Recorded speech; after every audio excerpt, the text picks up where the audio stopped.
오늘 예레미야 예언자, 예레미야 선지자의 눈물, 조국의 나라를 사랑하는, 민족을 사랑하는, 유다 민족을, 내 백성을 사랑하는, 모든 사람의 영혼을 사랑하는 그러한 눈물의 통탄의 사건이 기록된 예레미야 4장을 읽었습니다. 1절부터 4절 말씀을 읽어줬어요. 이 나이 어린 19살밖에 안 되는 예레미야를 하나님께서 부르셨습니다. 나이 많은 사람 부른 것도 아니고, 능력 있고 공부를 많이 하고 실력 있고 가문 좋은 이런 상류층에 있는 그런 훌륭한 사람, 잘생긴 사람을 부르신 것이 아니라 저 시골 청년이고 이름도 없고 농부에 불과한 것이고 이제 어른도 되지 아니한 이런 나이 어린 예레미야를 19살 먹었을 때 하나님은 자기의 낳은 그 아나돗이라는 그 지역에서 하나님이 그를 택하여 불러셔서 하나님의 예언자, 하나님 말씀을 개헌할 자를 세워주시는 것이었습니다. 그리고 그에게 만국의 예언자의 모든 유대 백성뿐만 아니라 모든 민족들이, 그 당시에 유대 민족의 주요한 여러 나라들을 향해서 하나님이 불타는 심정으로 사람들을 구원하고 모든 죄에 대해서 심판에서 구원받기 위하여 예언자의 사명을 주시는 것입니다. 꼭 우리를 부르신 것과 마찬가지죠. 우리 얼마나 연약합니까? 그렇죠? 우리는 무능하고 자신을 볼 때 초라하고 아무것도 할 수가 없고 우리는 죄로 얼룩진 모습이고, 참으로 우리는 연약한 우리들을 하나님이 다 이렇게 부르셔서요, 가장 못난 우리를 부르셔가지고 하나님의 백성으로 만들어 주시고, 우리 가족을 위한 사명자요, 교구와 구역을 위한 사명자요, 죽어가는 영혼들을 불러 세우고 그들을 구원하는 그런 구원자의 사명을 주신 것을 믿습니다. 이렇게 하나님은 우리를 그냥 부르셨으면 부른 것으로 끝나는 것이 아니라 우리를 만들어서 사용하시는 분이에요. 죄인들을 의롭게 하고 방탕자를 회개시켜서 거룩한 성자가 되게 하는 거죠. 필요 없는 사람들을 불러서 필요 있는 자가 되게 하시는 거죠. 이렇게 사명을 감당할 수 있는 능력을 이 예레미야에게 하나님은 주시는 것입니다. 부르셨으면 누가 책임지냐? 부르신 자가 책임지는 거예요. 군대에 부르면 나라에서 책임을 지고 말이죠. 피복도 주고 또 잠도 재워주고 먹여주기도 하고, 또 군인답게 강한 군인이 되기 위해서 강력한 훈련을 통한 거예요. 훈련을 통해 가지고서 그 생각이 바뀌어지고 강한 체질에 나라를 지키는 군인으로서 사용되게 만드시는 것입니다. 모든 이 세상이 그렇지 않습니까? 회사도 사원을 부르면 훈련시키고, 그 회사의 규율을 지키게 하고 회사의 사명과 직분을 주고 어떤 사명을 주지 않습니까? 그거 마찬가지예요. 우리 교회도 마찬가지입니다. 사명을 감당할 수 있는 능력을 부여해 주시는 줄로 믿으시기 바랍니다.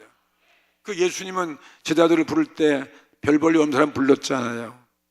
학벌도 없고 바다의 어부 출신들이고 말이에요. 가문도 없고 다 성격이 뭐가 나고 인격적으로 흠이 있는 참 그런 사람을 불러서 하나님은 감당할 수 있는 능력을 줘가지고 위대한 세계를 구원하는 위대한 제자가 되게 만들어 주셨지 않습니까?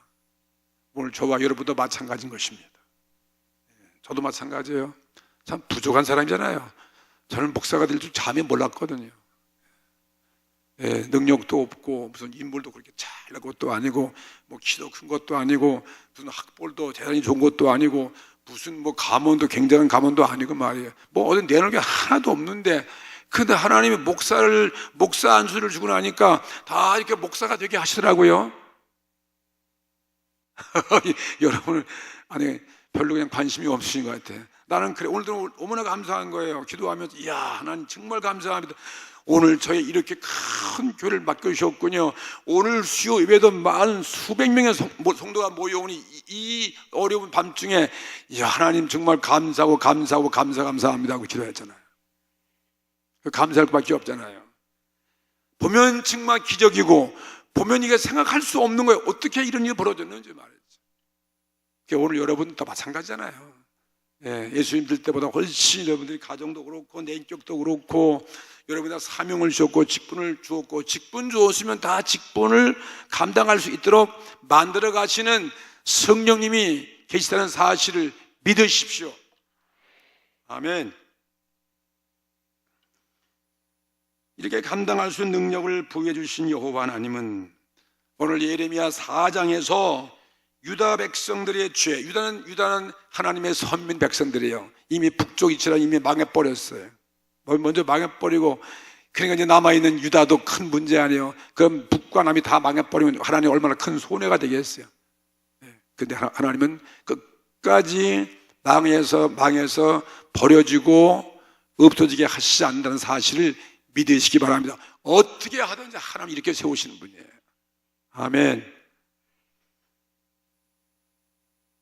우리 한국도 남북이 갈라졌는데, 지금 북한 사람들은 정말 교회를 말살시키고 성령 운동을 거역하고 주의 종들을 다 감옥에 가두고 완전히 초토화되어 가지고 인간이 신이 되어지고 무기가 신이 되어지고 백성은 오늘 기아에 다 죽어가고, 이런 현실을 보면서 우리 한국도 이거 북한이 망하는 거 아니겠는가 그런 생각도 들더라고요.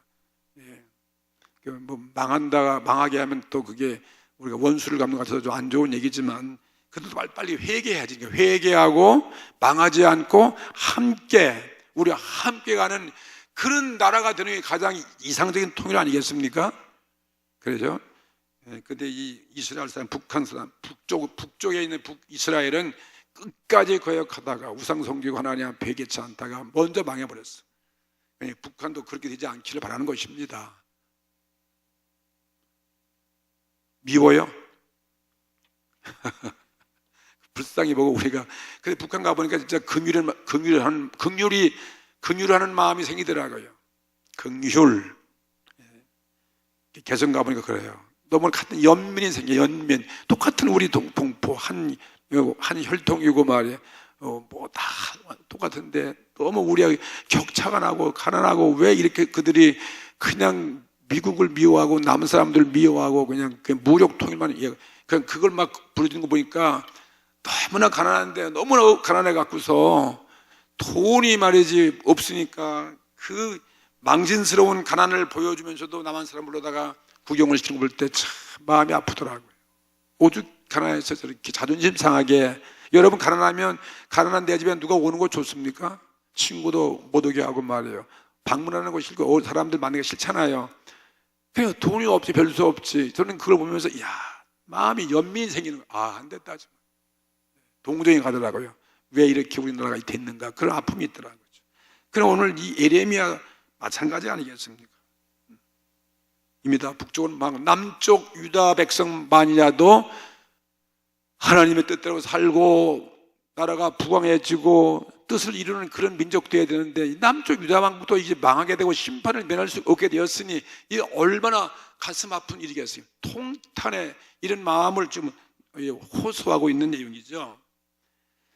이 4장에서 유다 백성의 죄와, 그건 다 죄값이에요. 죄에 대한 다가온 심판. 이 심판은 그냥 오는 것이 아니라 죄가 불러오는 거예요. 죄가. 믿으시면 아멘합시다. 뭐 여러 가지 이유, 이런 이유 저런 이유 있겠지만 근원적인 것은 그 죄로 인해서 다 그게 파산되고 죄의 뿌리부터 와서 생기는 거죠. 심판의 멸망을, 그래서 이 죄에 대한 하나님의 심판의 멸망을 선포하고 있는 장면이다. 그들의 죄악이 무엇이라고 그랬습니까? 3장에서는 하나님과 그들의 관계 남편과 아내라 했어요. 남편과 아내 사귀다. 아버지와 아들보다 더 가까운 남편과 아내는 이게 한 몸이고, 이건 뭐예요? 이춘인가 일춘인가? 무촌. 무촌이래, 무촌. 촌수. 그러니까 남편과 아내 되시는 자비 하나님이 남편이신다는 거예요. 이스라엘 백성은 아내다는 거죠. 그런 관계, 친밀한 관계다는 거죠. 그런데 자비의 여호와 하나님, 이 남편 되시는 하나님은 정말 자비로우신 하나님이, 긍휼이 한이 없으신 하나님, 인자하신 하나님. 이런 남편을 떠나서, 하나님을 떠나서 다른 나라들이 섬기고 있는 전혀 도울 수 없는 그러한 사람, 사람이 만든 우상신, 그런 나라 이방 우상신을 섬기는 거예요. 이스라엘 유다 백성이지. 그 섬기면서 종교적인 간음을 했다는 그러한 죄에 대한 책망을 하고 있는 거죠. 종교적인 간음이죠. 유다 백성은 하나님을 떠나서는 존재할 수 없는 그러한 민족 아니에요. 마찬가지로 오늘 우리들도 주님이 우리를 불러서 주의 은혜를 입어서 거룩하게 만들어서 오늘도 우리 그와 같은 관계죠. 주님은 우리의 남편이고 우린 그분의 신부인 것을 믿으시기 바랍니다. 오늘 3장에서는 그래서 그런 남편과 아내 사이를 설명을 하면서 예를 들면서 너희들이 종교적인 간음을 했다는 것입니다. 이로 인해서 이 유다 사람들도 남편 되시는 그 하나님의 약속을 계속 믿지 않는 거예요. 예언의 말씀을 믿지 않는 거예요. 예레미야의 그 말을 믿지 않습니다. 콧등도 듣지 않습니다. 그래서 자기들의 본능과 자기들의 수단 방법으로 하나님의 심판을 막아보려고, 우리들의 자력으로 잘 살아보려고, 우리들의 자력으로 우리가 거룩해져 보려고, 다른 신을 섬겨서도 우리가 거룩하게 살면 되지 않겠는가, 그렇게 그들은 애를 쓰고, 그래서 하나님의 심판을 스스로 막아보려고 애쓰면서 그들은 죄에 대한, 자기들의 근원적인 죄에 대한 회개를 하지 않습니다. 여러분, 근원적인 죄가 무엇이라고 했어요? 이스라엘 유다 백성의 근원적인 죄가 뭐예요? 예? 우상성이라고 해요. 우상성이 하나님을 믿지 않는 거죠. 우상신을 섬긴다는 거죠. 신도 아닌 것을 말하지. 허수아비에 불과한 것이다. 도울 수 없는 신을 섬긴다는 거죠. 아무것도 아닌 대상자를 사랑한다는 거죠. 그것이 오늘날 우리의 우상이라는 거. 우리의 우상이 무엇이겠습니까? 오늘날 현대의 우상, 그렇죠? 돈, 명예, 물질, 문명, 과학, 인간의 난다 어떤 이 세계적인 어떤 문명 같은 돈과 쾌락과 모든 사람이 좋아하는 그것이 바로 하나님 대신 섬기는 오늘날 현대인의 우상이 됐다는 거죠.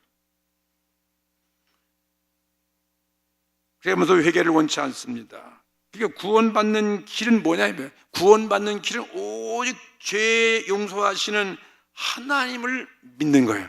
하나님 말씀을 믿는 거예요. 그 약속의 말씀을 그대로 받아들이는 거예요.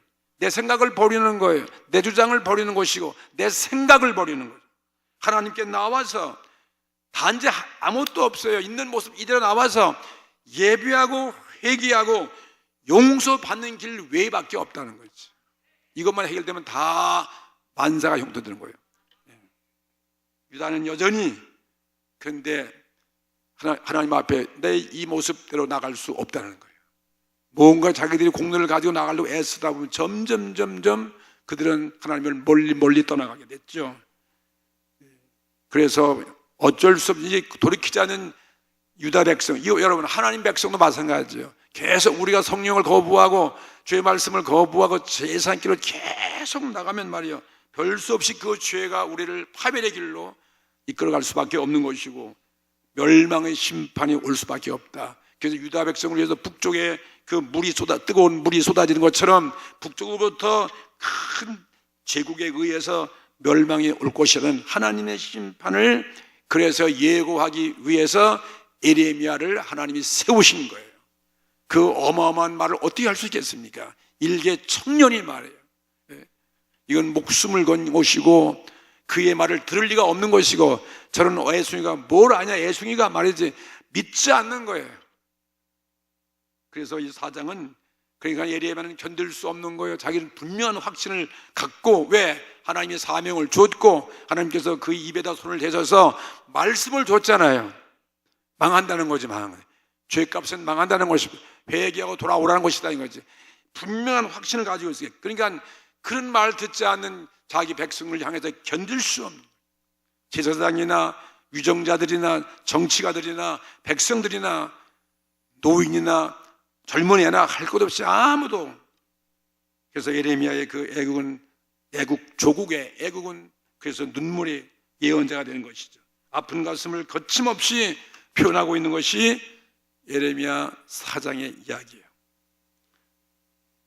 사랑하는 것, 이렇게 자기 백성을 사랑하는 것, 죽어가는 영혼을 사랑하는 것, 나의 가정을 사랑하는 것, 여러분 교회를 사랑하는 것, 주의 종들을 사랑하는 것, 복음을 사랑하는 것, 이게 하나님의 마음인 것입니다. 이 사랑은 하나님의 마음이에요. 이게 바로 예언자의 마음인 것입니다. 사랑하지 않은 자가 이런 예언의 말을 할 리가 없어요. 사랑하지 않은 자가 하나님의 말씀을 믿을 수도 없고 순종하지도 아니하고 이 말씀을 이렇게 담대하게 예언할 수가 없는 거죠. 4장, 예레미야 4장, 여기 얼마나 그가 이 예레미야가 통탄하고 비탄한 탄식을 하고 있는지 예레미야 4장 18절 말씀 보실래요? 한번 읽어보세요. 다 같이 18절부터 22절까지 거기 나와 있죠. 큰 소리로 한번 읽어보시겠습니다. 슬프고 아프다.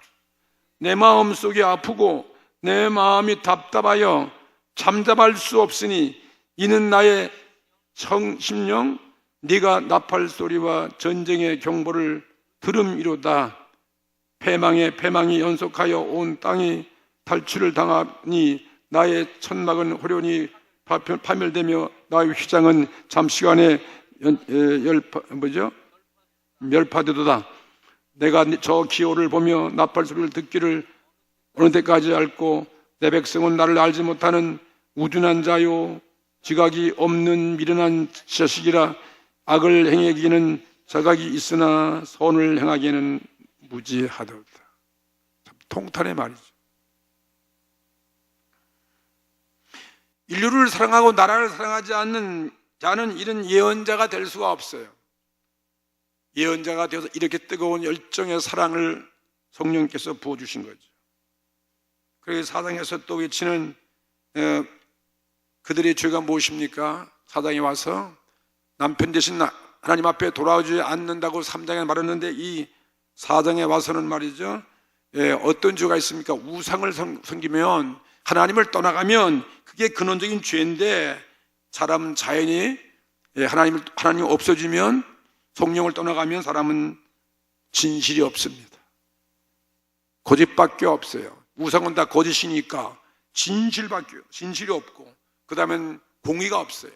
이 사회가 공의가 없는 사회가 되어버리고 공평이 없어요. 정의를 다 잃어버려요. 정의를 잃어버렸어요. 그리고 백성은 부패하고 타락으로 떨어지게 될 수밖에 없는 거죠. 이런 시대가 된다는 거죠. 오늘날 이런 문명 시대가 그런 시대가 되는 거예요. 인간의 지능이, 이 지능이 말이야 하나님을 대항하고 나는 거예요. 인간 지능이 말이에요. 로봇과 그런 사회가 보세요. 그렇기 때문에 그런 사회가 되면 그 사회는 무정한 사회가 되어지고 더 부패가 만연된 그런 사회로 전락될 수밖에 없습니다. 이것이 유다 예루살렘의 모습이에요. 유다 그 당시의 모습이에요. 오늘 시대나 그 시대나 다 동일하죠. 어디 하나 공의가 없는 것입니다. 총체적인 부패를 가져온 그런 죄를 졌어요. 그래서 예루살렘을 향해서 오늘 여기 또 예레미야가 4장에 와서 그들의 죄악이 무엇인가 하는 것을 예레미야 5장 1절 보실래요? 5장 1절. 그 사회가 진실과 공평, 공의와 정의가 없어요. 예레미야 5장 1절 보세요. 너희는 예루살렘 거리로 빨리 왕래하며 그 넓은 거리에서 찾아보고 알라. 너희가 만일 공의를 행하며 진리를 구하는 자를 한 사람이라도 찾으면 내가 이 성을 사시리라. 이게 참 놀라운. 어쩌면 이게 한 사람도 없어요.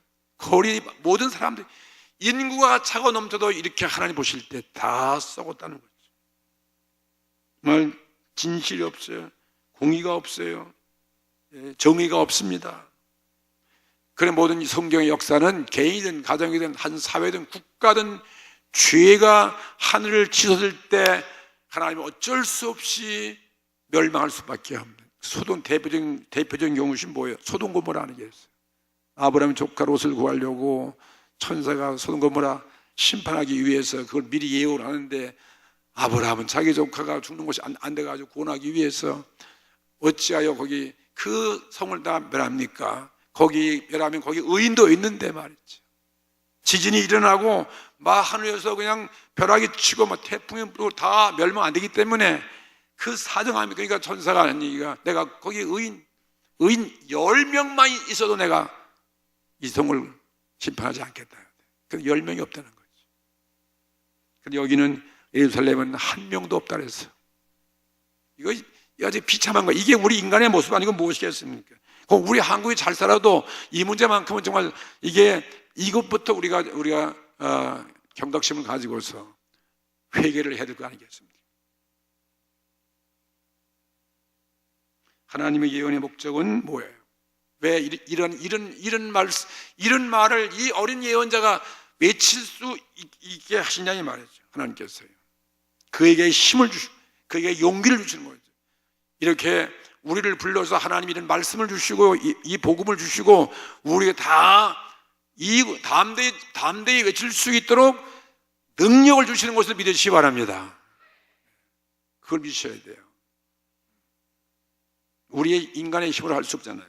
하나님이 절대로 해야 할 자가 없게 만드시고, 내가 너와 함께 하시고 너의 이마에 아주 돌과 같이 금강석까지 되게 할 것이다. 결단코 해야 할 자가 없다는 거죠. 내가 너와 함께하고 너를 방패할 것이라는 거죠.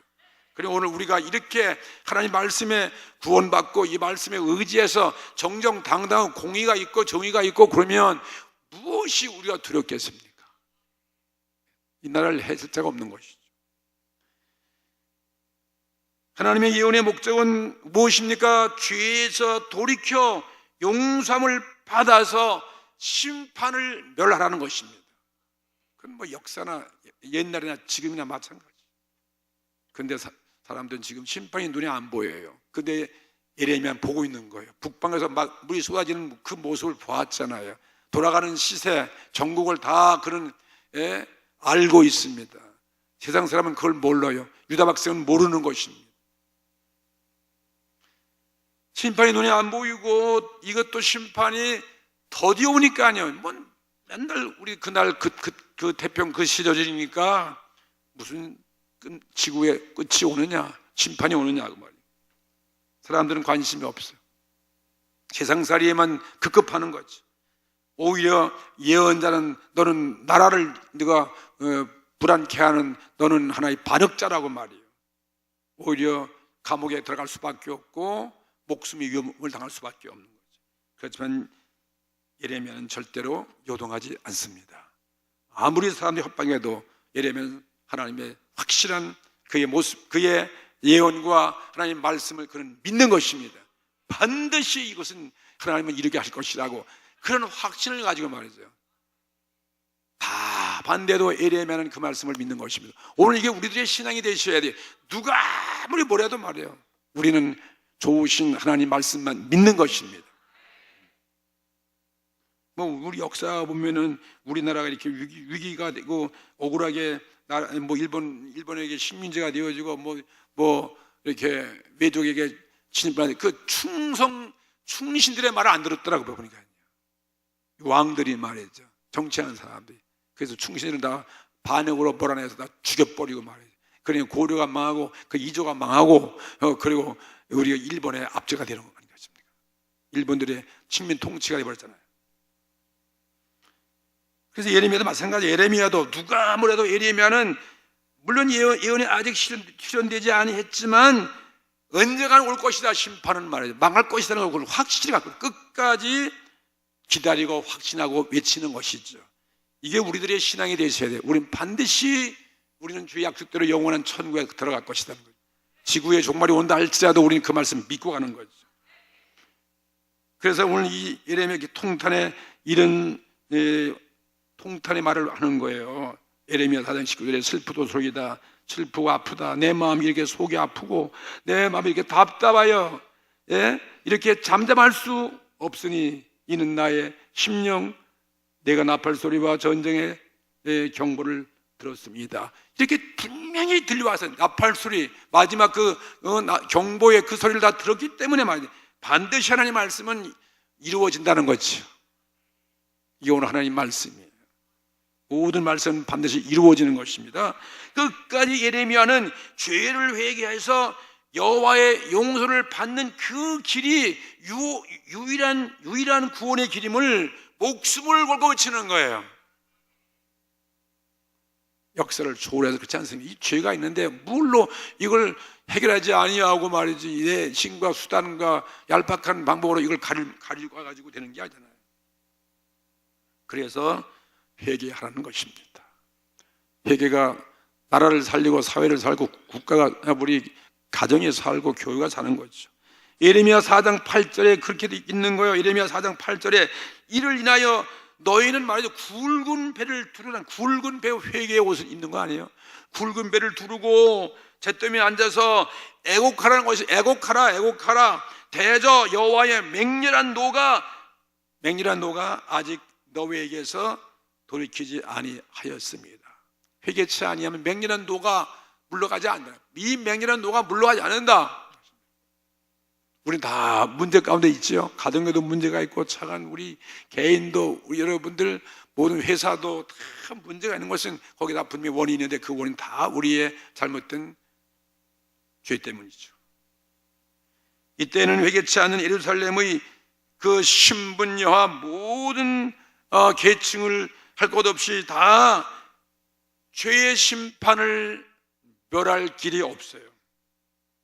그래서 이러면 이에 대해서 여호와 하나님께 때로는 원망도 하는 거죠. 하나님 이 백성을 이렇게 선민을 만드시고 지금까지 인도에 오셨고 애굽에서 해방시키시고 가나안에 들어와서 이렇게 왕국을 세우시고 또 이스라엘도 멸망케 하시게 하시는 것입니까? 이 민족을 하나님이 사랑하시고 이 민족을 지켜주신다고 그런 약속하지 아니했습니까? 그런 또 원망도 하시더라고요. 이 예레미야가 4장 10절에 보면 그렇게 돼 있더라고요. 4장 10절 보니까 내가 가로되 다 같이 슬프도소이다 주 여호와여 주께서 진실로 이 백성과 예루살렘을 크게 속이셨나이다. 이르시기를 너에게 평강이 있으리라 하시더니 칼이 생명에 미쳤나이다. 하나님이 속였다는 거예요. 하나님은 이 백성의 평강을 주신다고 그렇게 약속을 수없이 했으면서 우리 백성을 속이는 거 아닙니까? 왜 이 백성이 이렇게 칼이 심판이 오게 하시는 것입니까? 그 뭐 때문에 그런 거예요? 하나님도 죄를 어떻게 할 길이 없어. 이걸 해결할 수 있는 그 방법이 뭐냐? 우리가 회개하는 길밖에 없어.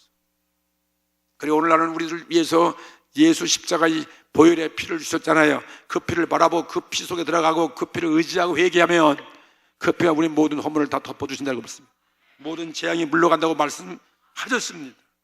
그래서 공의의 하나님은 공의의 하나님이기 때문에 사랑이 많으셔도 회개치 않는 죄에 대해서는 어떻게 구원해낼 방법이 하나님 없다는 거죠.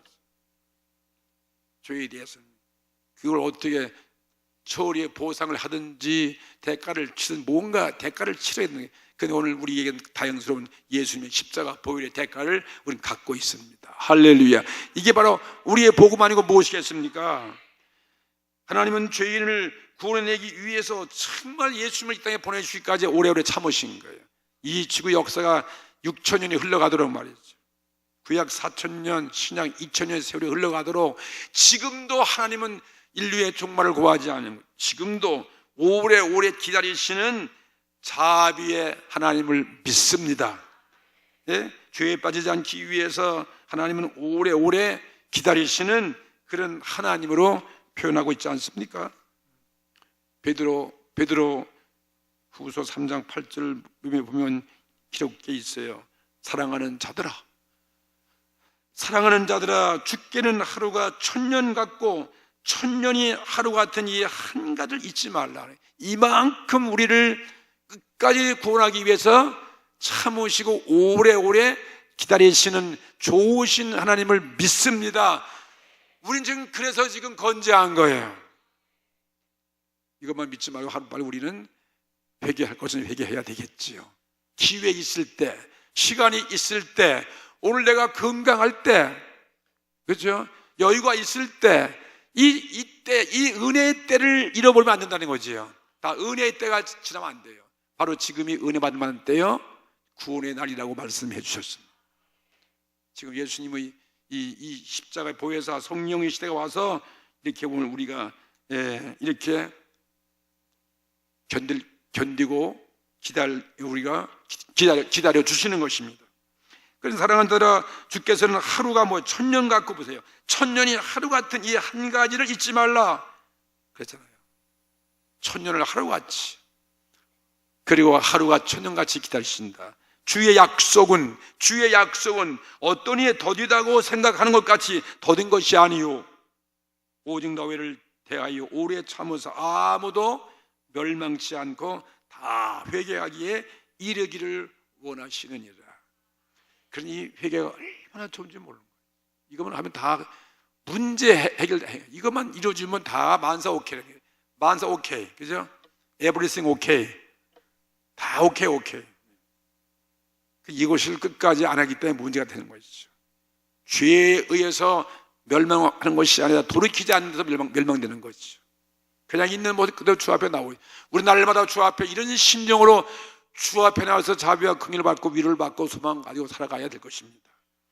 그래서 성령의 위로를 받고 성령의 인도함을 받고 성령의 충만함을 받아서 우리 살아갈 수밖에 없는 거죠.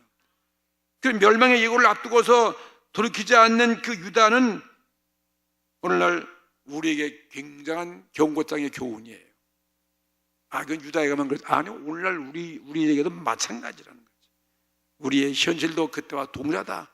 민족의 현실도 내 개인의 경우도 이 사건은 크고 작은 것 뿐이지 동일한 경우고 동일한 사건이다, 이렇게 볼 수 있지 않습니까? 그 당시에 유다의 그 빈부귀천, 그 당시에 남녀노유, 제사장도 서기관도 모두 다 이렇게 타락을 했기 때문이었습니다. 그만큼 그 시대에 위험한 시기가 됐다는 거죠. 하나님 나라 백성이 왜 이렇습니까? 여기 여러분 예레미야 4장 2절도 보세요. 그 당시 모습이 뭐예요? 2절에 보면 진실과 공평과 정의로 여호와의 삶을 가리켜 맹세하면 어떻게 해요? 회개하면 열방이 나로 인하여 스스로 복을 빌며 나로 인하여 자랑하래. 이건 나가 아니라 그것 때문에 네가 회개하고 이렇게 너희들이 회개해서 진실과 공평과 정의로 살면 그로 인해서 너희들이 스스로 복을 받을 것이고 그로 인해서 자랑하리라. 나가 아니에요. 그로 인해서. 이거 얼마나 우리 삶이 이렇게 바뀌어지면 변화가 일어나면 이런 놀라운 역사가 일어나는 거죠. 그런데도 이렇게 안 살면, 우리 이렇게 부정으로 살면 공의와 공평과 정의가 없으면 어떻게 된 것인가? 3절 말씀 보세요. 나 여호와가, 다 같이 읽어보세요. 나 여호와가 유다와 예루살렘 사람에게 이같이 이르노라. 너의 묵은 땅을 갈고 가시 덤불 속에서 파종하지 말라 하는 것입니다. 계속 묵은 땅을 갈고 옛날 생활을 그대로 하면서 아무리 파종해도 소용없다는 거예요. 소용없다는 거죠. 그 나무 소용이 없다. 아무 소용이 없다는 거죠. 예레미야 2장 13절에 기록한 왜 그러냐면은 그들이 악을 행하기 때문에 우상을 섬기고 하나님을 떠나가고, 그리고 생명의 그런 데는 하나님을 버렸는데 말이지, 아무리 살려고 물이 그상 생명이니까 웅덩이를 파보세요. 웅덩이를 팠지만 그 물은 저축할 수 없는 터진 웅덩이에 불과한 것이다. 아무리 경제 발생하고 돈을 벌어도 하나님이 불어버리면 소용없는 것이고, 전대에 구멍 뚫린 전대에 넣는 것과 같다. 근원적으로 우리가 회개부터 하고 우리의 삶이 바뀌어졌을 때 모든 일이 아름답게 하나님이 풍성하게 베풀어 주시는 거죠. 아멘.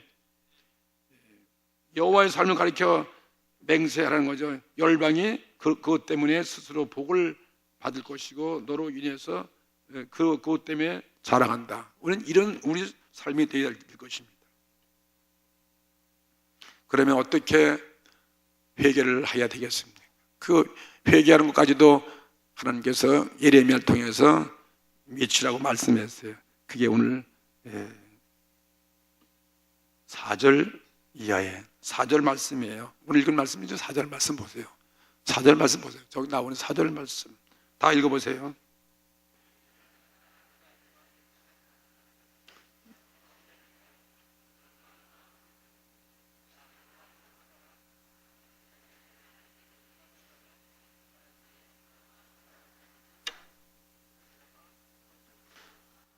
아멘.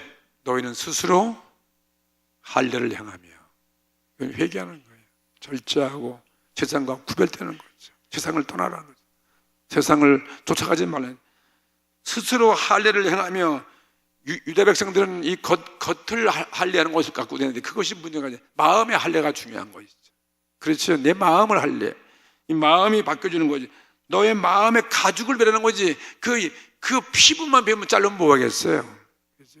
가죽을 베잖아. 내 마음의 가죽을 베고 나 여호와께 속하라. 여호와께 돌아오라. 이거 회개라는 거죠. 그렇지 않으면 너의 행악을 인하여 나의 분노가 불같이 발하여 사르리니 그것을 끌 자가 없으리라 하는 거죠. 그래서 심판은 여호와께 있는 것이다. 이것은 사람이 하지만 하나님이 다 부려서 하는 거죠.